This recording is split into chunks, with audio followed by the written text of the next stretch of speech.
अभी जैसे हम लोगों ने बात की पूरे आर्टिकल्स में, जो हमारा 19 था उसके कुछ सब पार्ट से वही बात हो गई कि कुछ यहाँ पे फ्रीडम्स के बारे में आर्टिकल 19 में बताया गया था। ये अब आपको आगे इसको समझ में आ गया होगा। अब हम आर्टिकल 20 के बारे में बात करते हैं। आर्टिकल 20 कहता है डबल जियोपैडी। जियोपार्डी का मतलब होता है, जो कि एक ये लैटिन वर्ड है, अगर हम लोग बात करें ये पूरा अगर हमारा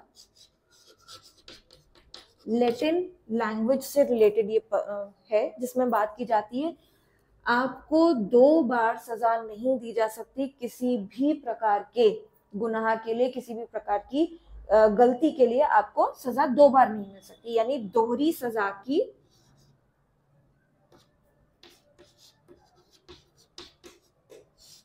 दोहरी सजा से निजात।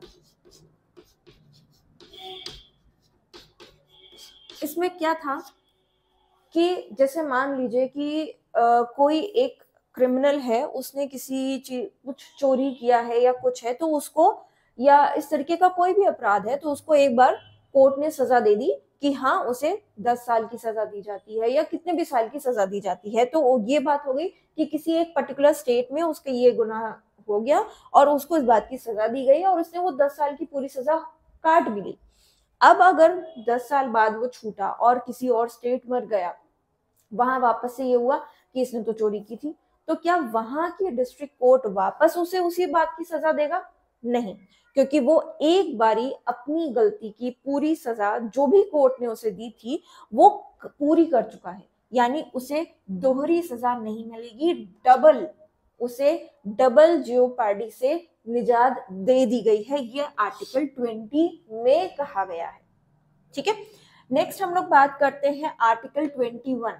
आर्टिकल 21 कहता है protection of life. Protection of life में बात करते हैं, ये आर्टिकल ही एक तरीके से हमारी प्राइवेसी के लिए बनाया गया है।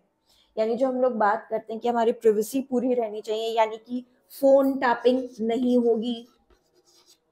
किसी किसी कंडीशन में बात करें तो पुलिस को इस चीज के लिए इजाजत लेनी पड़ती है कोर्ट से कि हाँ वो फोन टैपिंग कर सकते हैं। अदरवाइज अगर हम लोग बात करें तो फोन टैपिंग नहीं की जा सकती है किसी की भी। इसके अलावा अगर हम लोग बात करते हैं हमारी लाइवलीहुड के बारे में, यानी हम किसी भी, अगर हम लोग बात करें हैं कोई भी किसी भी प्रकार के हम अपनी जीविका चलाना चाहते हैं, हम उसके लिए पूरी तरीके से फ्री हैं, तो अपनी लाइवलीहुड को लेकर के हम पूरी तरीके से हम प्रोटेक्टेड होते हैं।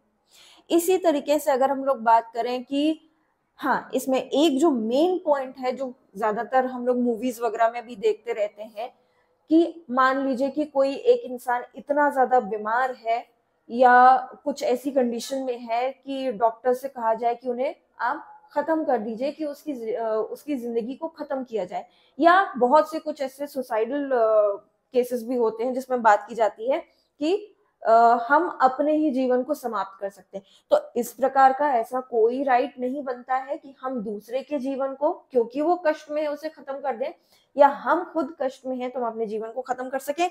इस प्रकार का कोई भी लॉ नहीं है कि हम किसी की हत्या भी कर सकते हैं क्योंकि वो कष्ट में है, तो वो भी इसमें नहीं आता है। स्पेशली ये यहाँ पे मैंने मेन बताया है क्योंकि इस तरीके का क्वेश्चन आ सकता है कि क्या ये फंडामेंटल राइट है, तो नहीं, हम किसी के जीवन को समाप्त करने के लिए फंडामेंटल राइट्स की बात नहीं कर सकते हैं।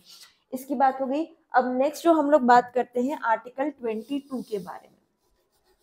ये बड़ा मजेदार वाला हम कह सकते हैं कि हमारा आर्टिकल रहता है, जो यूजुअली पुराने टाइम की मूवीज में देखा जाता था कि प्रोटेक्शन अगेंस्ट अरेस्ट, यानी कि जब आपको अरेस्ट किया जाएगा, पुलिस वाले क्या आप अरेस्ट वारंट लेके आए, ये वही चीज है। ये बिना किसी आपको बताए आपको अरेस्ट नहीं किया जा सकता है किसी भी तरीके के टॉपिक के लिए, किसी भी तरीके की सजा के लिए आपको अरेस्ट नहीं किया जा सकता बिना वारंट के। ठीक, इसके अलावा अगर हम लोग बात करते हैं कि जो हॉलीडेज होते हैं, ये भी हम लोगों ने सीरियल्स वगैरह में देखते हैं कि कुछ बीच में छुट्टियां पड़ रही हैं या कि कुछ एक हफ्ते की छुट्टियां पड़ रही है, उससे पहले पुलिस वाले कहते हैं कि इनको अरेस्ट करके ले आए। क्योंकि इसमें अगर हम लोग बात करें कि हॉलीडेज को काउंट नहीं किया जा सकता है, हॉलीडेज काउंट नहीं होती हैं जो बीच में होती हैं, तो इस टाइम पीरियड में भी वो अरेस्ट कर सकते हैं। इसके अलावा अगर हम लोग बात करें कि जो लॉयर्स होते हैं, हम उनसे बात करने के लिए फ्री होते हैं जब भी अरेस्ट पुलिस किसी पर्सन को करता है, तो वो पर्सन अपने लॉयर से बात कर सकता है। तो यहाँ पे हमने बात की कि वो बिना वारंट के पुलिस अरेस्ट नहीं कर सकती, अपने लॉयर से बात करने के लिए इंसान को वो रोक नहीं सकती है। यहाँ पे हॉलीडेज काउंट नहीं किए जाते हैं, विमेन को बिना लेडी कांस्टेबल के या पुलिस के किसी भी पर्सन के हम उसे अरेस्ट नहीं कर सकते। ये जो पर्टिकुलर पॉइंट्स आते हैं वो प्रोटेक्शन अगेंस्ट अरेस्ट में ही इंक्लूड किए जाते हैं। इतना आपको क्लियर हो गया होगा। अब इसमें जो मैंने एक और पॉइंट यहाँ पर आता है जो मैंने लास्ट क्लासेस में भी बात की थी, हमारा आर्टिकल 21A।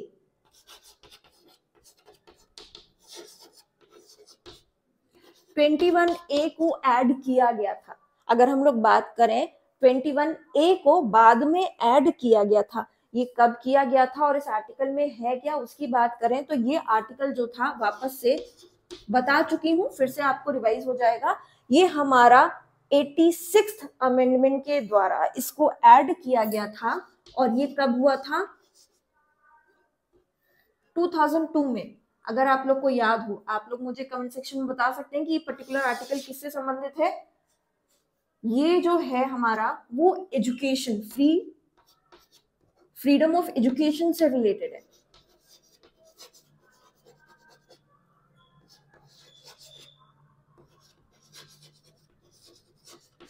ये पर्टिकुलर आर्टिकल हमारा फ्रीडम ऑफ एजुकेशन से रिलेटेड है। अब ये इसमें होता क्या है उसकी बात की जाए तो इस पर्टिकुलर आर्टिकल में बात की गई है कि 14 to 11 ईयर्स के बच्चों को फ्री एजुकेशन प्रोवाइड की जाएगी। ये फंडामेंटल राइट है, ठीक है। इसमें ही बात की गई थी फ्रीडम ऑफ एजुकेशन की, जिसमें 6 to 14 ईयर्स तक के बच्चों को यहाँ पर शिक्षा दी जाएगी। आर्टिकल कौन सा हुआ? 21A। 21 आर्टिकल वो अलग है। अगर हम लोग बात करें वो प्रोटेक्शन ऑफ लाइफ के बारे में बात करता है, लेकिन 21A की बात करें तो ये फंडामेंटल राइट हमारा अलग है जिसे बाद में ऐड किया गया था। इसी के साथ में यहाँ पर अगर हम लोग बात करेंगे फंडामेंटल ड्यूटीज भी एक इसमें ऐड की गई थी जब ये अमेंडमेंट ये इस पर्टिकुलर टाइम में आया था, वो हम आगे बात करेंगे। यहां तक का क्लियर हो गया होगा। अब जो हम लोगों ने यहाँ पे आर्टिकल किया, आर्टिकल 19, 20, 21, 22, इसके बारे में एक इम्पॉर्टेंट बात जो यहाँ पर एक बारी मैं यहाँ पे बताऊंगी, और यही चीज जब आर्टिकल आगे आएगा तो मैं वापस आपको इसको रिपीट करके दूंगी। आर्टिकल जब हम लोग बात करते हैं 352 के तहत, ये जो 352 है ये आपातकाल की स्थिति के बारे में बताता है।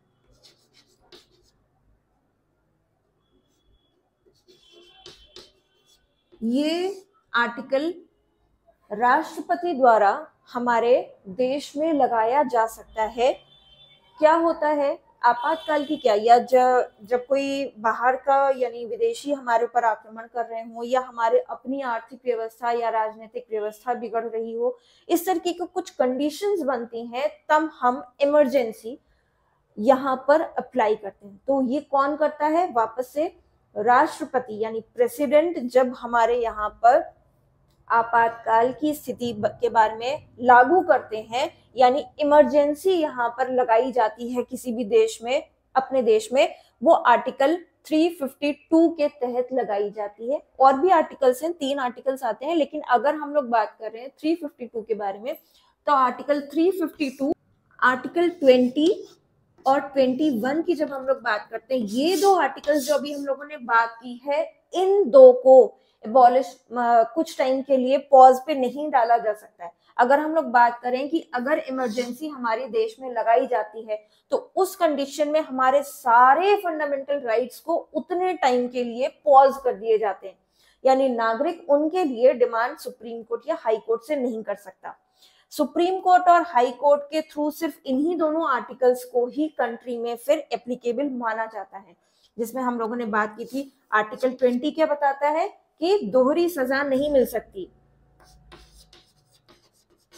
दोहरी सजा नहीं दी जाएगी। ये फंडामेंटल राइट जो है वो बरकरार रहता है इमरजेंसी के टाइम पर भी। और इसी के साथ अगर हम लोग बात करते हैं 21 क्या कहता है, हमारी अपनी स्वतंत्रता के बारे में, यानी जो हम लोगों ने बात की थी प्रिवेसी के बारे में, वो आर्टिकल, सिर्फ ये दोनों आर्टिकल्स ही ऐसे होते हैं जिन्हें हम देश में लगा के रखते हैं। बाकी सारे आर्टिकल्स को उतने टाइम के लिए पॉज पे डाला जाता है। कौन से आर्टिकल के द्वारा? 352 यानी 352 आर्टिकल के द्वारा। कौन लगाता है? राष्ट्रपति।